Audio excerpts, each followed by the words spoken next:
В Хангаласском районе прошел 4-й фестиваль экстремального спорта и туризма «Еланка-2018». Что это за событие, какие этапы и испытания там нужно пройти? Репортаж нашего корреспондента Галины Кутугутовой.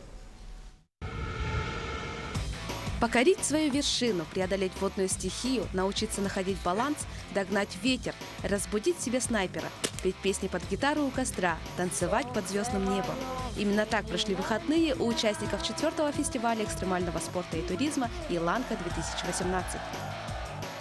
Каждый год организаторы мероприятия Федерация альпинизма и скалолазания республики при поддержке администрации Улуса делают все возможное, чтобы фестиваль прошел безопасно и интересно для всех.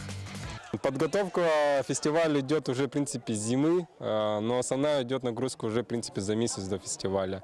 Это письма к Хангаласскому Улусу, управлению МВД, спасателям, техникам и подготовка самих организаторов идет. Но количество участников каждым годом растет. В первые года были 70, а сейчас, как видите, уже 190 человек мы набрали.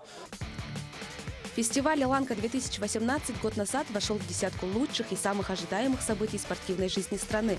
Любители активного отдыха с нетерпением ждали фестиваль и этого года.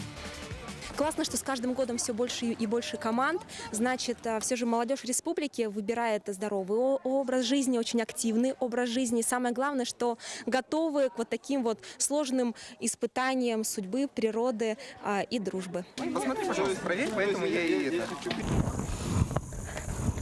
Скалолазание – основной этап фестиваля. Каждому участнику нужно было пройти 9 трасс разного уровня сложности.